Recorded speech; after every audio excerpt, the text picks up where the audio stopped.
नमस्ते दोस्तों।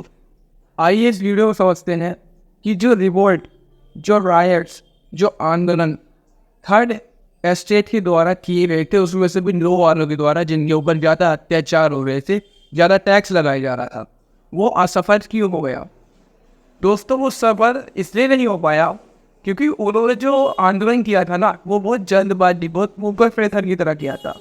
जैसे कि आप जो है पढ़ाई स्टार्ट करते हैं और आप एक ही दिन में 12 घंटे का टाइम टेबल बनाने हैं, तो जाहिर सी बात है आप इम्प्लीमेंट नहीं कर पाएंगे। धीरे धीरे प्लानिंग के साथ हर चीज़ होती है।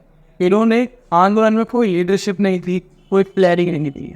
ऐसी जैसे हमारा 1857 में जल्द से ही वो कर दिया गया था आंदोलन, है ना दोस्तों। कि अब इन्हें सपोर्ट भी नहीं मिला। अब इन्होंने आंदोलन तो कर दिया और किसी को पता चल गया कि आंदोलन हो सकता है, ज़्यादा प्रेशर डाला गया तो भाई चर्च आप पे टैक्स लगा रहा है, बड़े लोग आपको सर्वेंट बना रहे हैं और कई सारे प्रेशर आप पे हैं, आपको किसानी करके टैक्स देना है, बहुत ज़्यादा प्रेशर आ जाता है।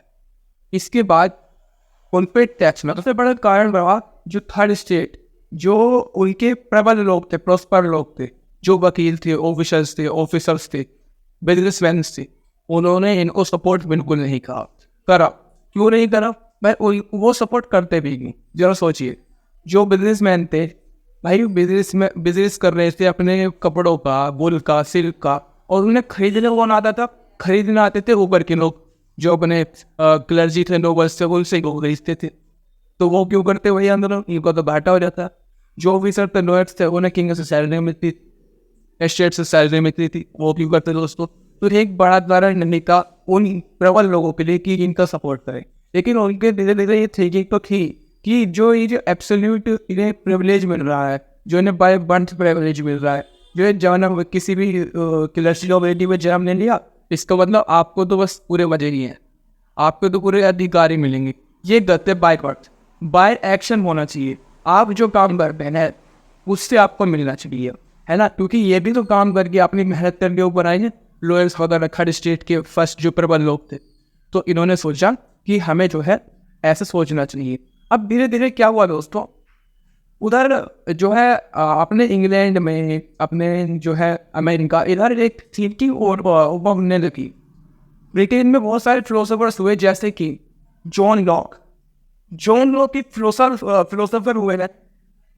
वो बात करते हैं कि जो एब्सोल्यूट राइट होते हैं, मतलब आपको अधिकार मिलेगा तो मिलेगा ही, चाहे आप उसके दावेदार ना हो, वो गलत है। आप दावेदारी से अधिकार लीजिए। जैसे किसी को रिजर्वेशन मिल रहा है और वो नीडेड है तो मिलना चाहिए उसको, है ना। अगर नीडेड ही नहीं है तो गलत हो जाएगा, किसी का अधिकार छीन जाएगा। ऐसे ही नोबल्स और क्लर्जी, इनके घर पे भंडारे लगे हुए हैं, लेकिन फिर भी इनको टैक्स मिल रहा है नीचे वालों से, फिर भी इनके अधिकार मिल रहे हैं। ये गलत है, ये एब्सोल्यूट राइट है। अकॉर्डिंग टू द नीड अधिकार होना चाहिए। दूसरे हमारे हुए हैं रूसो। तो रूसो कहते हैं कि हमारे और किंग के बीच में, जनता और किंग के बीच में एक सोशल कॉन्ट्रैक्ट होना चाहिए। जैसे क्या सोशल कॉन्ट्रैक्ट? भाई हम जो है किंग को टैक्स दे, किंग हमें सिक्योरिटी दे, किंग हमें जो है सुविधा दे। भाई हम टैक्स दे रहे हैं ना, सुविधा किसको देनी चाहिए? जो थर्ड स्टेट वाले हैं वही कोई देनी चाहिए सुविधा किंग को, सोशल कॉन्ट्रैक्ट। लेकिन वो सुविधा दे किसको रहा है? क्लर्जी नोबिलिटी को।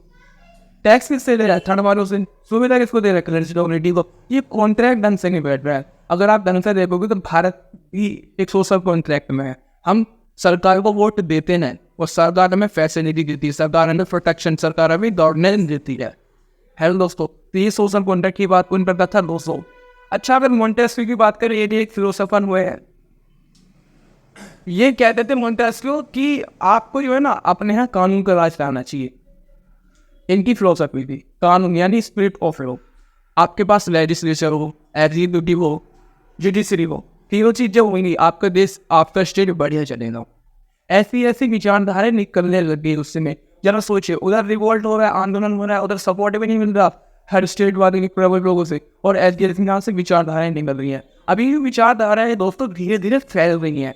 सैंडविच के द्वारा, दुकानों के द्वारा, कहते हैं नुक्कड़ वाली चाय पे चर्चा, चाय पर चर्चा, ऐसे तो मक्खन हो रहा है विचारों पर, और धीरे धीरे समाज में विचार घूम रहे हैं, लोग को पता चल रहा है। अब जो रिवोल्ट किया था ना जिन्होंने गरीब लोगों ने, उनके भी दिमाग में विचार आ रहा है ऐसा भी हो सकता है हमारे समाज। अब देखिए दोस्तों धीरे धीरे क्या होगा। अब बात करते हैं एक चीज की, अगर किसी भी जो वहाँ का किंग था लुइस 16, उसको टैक्स बढ़ाना होगा तो बढ़ेगा कैसे? ऐसा नहीं कि आज सुबह उठा और मन का टैक्स बढ़ा दिया। वो बुलाता है एक मीटिंग, वहाँ पे भी पार्लियामेंट जैसे वो बनता था, परंतु पूरी तरीके से पार्लियामेंट नहीं थी वो। उसका नाम था एस्टेट जनरल। एस्टेट जनरल क्या था दोस्तों? वर्सलेस एक वहाँ पे महल था, उसमें मेंबर्स बैठते थे तीनों स्टेट से। पहले स्टेट क्लर्जी नोबिलिटी, दूसरे स्टेट नोबिलिटी, थर्ड स्टेट से। अब क्या हुआ, उसने जो है 5 मई को किसी चीज़ के लिए बैठक बुलाई, कहा कि आओ भाई कुछ मुद्दे को पास करते हैं। एक तरीके से मुद्दे को यहाँ पे जो है रखा जाता था, बिल्स को। बैठे लोग पहले स्टेट से आए 300 लोग, दूसरे स्टेट से भी जो नोबिलिटी थे, क्लर्जी नोबिलिटी, 300 आए, और जो अकेला थर्ड स्टेट था उससे 600 आए। और 600 भी किस में से? जो लॉयर्स थे, जो थर्ड स्टेट के प्रबल लोग थे, उसमें से ही 600 आए। बाकी भी जो गरीब थे, पीरियड्स थे, नौकर थे, आए ही नहीं। गेट के बाहर खड़े हुए, ये दिख रहा होगा, ये गेट के बाहर ही अब है, क्योंकि ये एक तरीके से एजुकेटेड नहीं तो क्या बात है। तो 300 लोग यहाँ से, 300 लोग यहाँ से, 600 लोग प्रबल लोग थे थर्ड स्टेट की, और बाकी सारे लोग यहाँ पे जो पुअर थे। इन्होंने भी कभी नहीं छोड़ी। 40,000 लेटर अंदर लिख के भेज दिए गेट के बाद, गेट के अंदर, कि देखो भाई हमारे भी आगे हैं, हम भी लिख के भेज देते। 40,000 लेटर अंदर बचा दिए अपनी मांग। है दोस्तों, अब क्या हुआ, प्रावधान क्या होता था, कोई भी बिल हुआ करता था, उसमें एक एक वोट डलता था। एक वोट इसका, एक वोट इनका, एक वोट इनका। और फिर किसी भी प्रस्ताव को रखते थे, जिसकी ज़्यादा वोट, जैसे कि इन्होंने वोट कर दिया तो प्रस्ताव पारित हो जाएगा। अब जरा दोस्तों दिमाग लगाइए, इनके पास तो 2 है ही वोट, मतलब एक वोट ही, और इनके पास एक ही है। लेकिन पॉपुलेशन ये पूरी 90% है और 10%, ये 10% पॉपुलेशन पे, क्लर्जी नोबिलिटी पे 2 वोट है, और ये 90% पे 90% तो एक ही करे हुआ है, और ये दोनों हमेशा एक रहते थे। अब जैसे कि कोई आया प्रावधान की टैक्स बढ़ाना है, तो ये दोनों टैक्स क्यों नहीं बनाएंगे? इनको तो फायदा है ना, और ये दोनों वोट कर देंगे क्योंकि इन्हें फायदा है। और जहाँ जैसे कि 3 में से 2 हो गए तो वो पारित हो जाएगा। हमेशा ऐसे ही होता है। ये गलत हुआ, मतलब 10% वोट, 10% पॉपुलेशन पे 2 वोट, और 90% पॉपुलेशन पे 1 वोट। गलत। इन लोगों ने मांग करी कि हर किसी को 1 वोट दे दो। हमारे जितने लोग हैं हर किसी को 1, हमारे सबको 1 नहीं, हर किसी को 1। तो भाई जब 90% पे 1 वोट, हर एक पे वोट हो जाएगा, 10% पे हर एक पे वोट हो जाएगा, तभी तो होगा अच्छा न्याय, है ना। हर कोई अपने अधिकार बता पाएगा, तो उससे पता चलेगा 90% जनता चाहती क्या है। लेकिन किंग को पता था कि इसके सामने चालाकी हो रही है, लेकिन क्या ऐसे कर देता है, तो ऐसे भी कह देंगे कि राजा को हटाओ, वोट करो, 90% वाले तो कर ही देंगे, है ना। वो टैक्स तो देंगे, फिर टैक्स ही हटा देंगे। ठीक है, ने कहा हानि नहीं मानेंगे ये बात। ठीक है, ने कहा हटाओ, इससे क्या बवाल है, मतलब ये नहीं हम करेंगे। जैसे ही उसने डिक्लाइन दिया, जैसे उसने मना दिया, जो थर्ड स्टेट वाले लोग आए हुए थे 600 लोग, वापस चले गए, वो आउट कर दिया। वो आउट का मतलब उस भवन से बाहर निकल जाना, जैसे संसद भवन में इसका विपक्ष कर रहा है हमारा, है ना।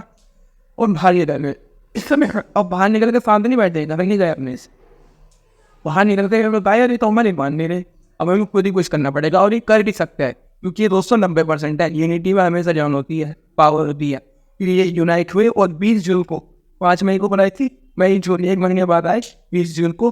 और उसी जो मैंने था जिसके अंदर ये बैठकें होती थी, उसी की बाहर एक टेनिस कोर्ट था, वहाँ पर इकट्ठा हुए 3,000 लोग इकट्ठा, 90% पॉपुलेशन इकट्ठा हुई, और जाके ऐलान कर दिया कि जो अंदर बैठे हैं ना, ये हमारी असेंबली नहीं है, जो हम बाहर खड़े हैं हमारे साथ, ये हमारी असेंबली। एक तरीके से रिवोल्ट कर दिया। लेकिन दोस्तों फर्क क्या था, रिवोल्ट तो यहाँ पे भी हुआ था और यहाँ पे भी हुआ था। फर्क ये था, इस रिवोल्ट में लीडर नहीं था, सपोर्ट नहीं था। इस रिवोल्ट में लीडर थे, सपोर्ट था। इस रिवोल्ट में नेशनल असेंबली एक सोच थी कि हम ऐसा नेशनलिटी चाहते हैं। जो मिकाओ और अवशेष थे, मिकाओ ने तो खुद एक नोबिलिटी क्लास से आता था। ये चाहता था कि मैं नोबिलिटी हूँ, लेकिन मेरे को बेफालतू में अधिकार क्यों मिल रहे जब मेरे पास हर चीज़ की फुलफिलमेंट है। मेरे को इन लोगों की चिंता है जो 90% लोग मर रहे हैं, है ना। एबेसिस जो है खुद एक पुजारी थी चर्च की, तो इन लोगों में से भी इनका सपोर्ट होने लगा। और ये लेटर हुए, इन्होंने अपनी इन बुक में लिखी who was what is the third state, इसके ऊपर तो वो चर्चित में रही। तो इन्होंने इनको सपोर्ट करने लगे। नेशनल असेंबली को कहा, एक तरीके से शपथ ली कि हम अपना संविधान खुद बनाएंगे। ये अंदर बैठ के हमारा संविधान नहीं बनेगा, ये टेरिस कोर्ट बाहर आके नेशनल असेंबली बना के यहाँ पे हमारा संविधान बनेगा, ऐसी बात करिए। लेकिन मुसीबतें इनका पीछा नहीं छोड़ रही थी। अब जैसे ये सारी प्रक्रिया चल रही थी तो वहाँ पे मौसम भी खराब होने लगे, और मौसम खराब होगा तो सबसे बड़ी चीज़ होती है गरीब के लिए रोटी। तो रोटी इनके पास नहीं, मतलब इनकी खेतियाँ खराब होने लगी, बैड वेदर हो गया है ना। अब जब बैड वेदर हो गया तो खेतियाँ खराब होने लगी, प्राइस की इसके ब्रेड के ऊपर चले जाएंगे, क्योंकि मैंने पिछली वीडियो में बताया इनकी बेजिस तनख्वाह तो बढ़ गई है ना, ऑपरेशन बढ़ी हुई थी। अब इनकी खाने के दाते पड़ने लगे। वहाँ की औरतों का अब यहाँ पर सबसे बड़ा रोल प्ले होता है। वहाँ की औरतें इकट्ठा होती है, कहती है कि ये तो बना ही नहीं, हम इकट्ठा होते हैं और दुकानों में पहुँच जाते हैं, सीधे मार्केट में से वहाँ से ब्रेड लेके आते हैं, खाना लेके आते हैं और अपने घर का पेट मारते हैं दोस्तों। ऐसा ये भी वो इनका गोल्ड खाता है ना। धीरे धीरे चलता गया यहाँ पर और पॉजिटिव संबंध आया था, लेकिन यहाँ पर रूमर बहुत फैल रही थी। अफवाहें बहुत ज़्यादा फैल जाती है जब किंग जो है डायरेक्ट जनता से जुड़ा नहीं रहता। किंग वहाँ बैठा है और चलता है खेल करो, ये खेला हो गए। लेकिन अब अफवाह फैली गई। अफवाह क्या फैली?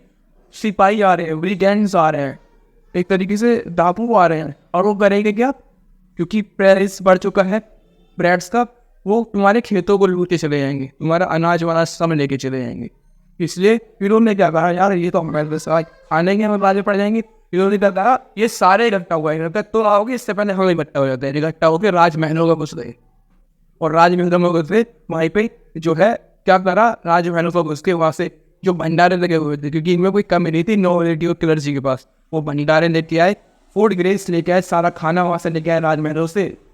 और तो और जो कई लोग ऐसे वो करते थे जो कर्ज ले लिया करते थे नोबिलिटी क्लर्जी से, वो कर्ज जो टैक्स का लिखा हुआ होता था पूरा रिकॉर्ड, उनको भी जला दिया। कहा कि हम नहीं देंगे, अभी जला के आ गए सारा है ना। तो ऐसे काज हुए। और ये जो नोबिलिटी क्लर्जी के घरों में महलों में गुजरे थे ना, ये लोग निकल के भाग गए, यहाँ तक कि फ्रांस भी छोड़ने की इनकी नौबत आ गई दोस्तों। इतना बुरा फारी किया था थर्ड स्टेट वालों ने। आप किसी को गुलाम नहीं रख सकते, और 90% पॉपुलेशन को तो बिल्कुल भी नहीं रख सकते। जैसे उनके अंदर एजुकेशन आई, ये सारी उन्होंने आंदोलन करना शुरू कर दिया दोस्तों। और इसके बाद उन्होंने अपने संविधान पर ध्यान दिया। और हालांकि इस आंदोलन के बाद बहुत धक्का लगा किंग को, और किंग को 4 अगस्त 1789 को ये मानना पड़ा, डिक्लेयर करना पड़ा कि जो नेशनल असेंबली बनानी है ये भी रियल असेंबली डिक्लेयर कर दिया। और ये जो असेंबली चल रही है, ये जो सभा चल रही है, ये नहीं है कुछ, इससे फ्रांस को कुछ नहीं पड़ेगा, फ्रांस इससे चलेगा, ये डिक्लेयर कर दिया। अब इन्होंने अपना संविधान बनाया, और जब ऐसी ही डिक्लेरेशन हो गई तो फ्रांस रिपब्लिक बन गया दोस्तों। इसके बाद क्या हुआ? इसके बाद इन लोगों ने जो बनाया, सबसे पहले तो फ्यूडल सिस्टम खत्म कर दिया। कहा कि ये जो चल रहा है ना, first state, second state, third state, France ऐसा नहीं होगा, इसको खत्म करो। मोनार्की जो राजा राजधानी थी, उसको कहा कि आप राजा मत रहो, आप लेजिस्लेशन में आ जाओ, कानून बनाने में मदद करो। ऐसा नहीं है कि सारे टैक्स लोग आपको देंगे, जनता का राज होगा ना भाई। ऐसे ऐसे काम कर दी, क्लर्जी नोबिलिटी को प्रिविलेज खत्म कर दी। तो सबसे पहले तो यही हो रहा था दोस्तों, ऐसे इनइक्वालिटी यहाँ पर फैल रही थी, ये सारी चीज़ें खत्म कर गई और फ्रांस बन गया एक रिपब्लिक। फ्रांस ने इतना बड़े कॉन्स्टिट्यूशन बनाया, मूल अधिकार बनाए कि आज पूरा विश्व में फॉलो करता है। हमारे भारत ने भी इक्वालिटी जैसे बड़े बड़े कॉन्सेप्ट्स यहाँ से लिए हैं। ठीक है, ये रहा फ्रांस का इतिहास, फ्रांस ने कैसे आंदोलन करा और इतनी बड़ी लड़ाई कैसे नहीं। ठीक है दोस्तों, मिलते हैं नेक्स्ट वीडियो में, जब तक के लिए जय हिंद।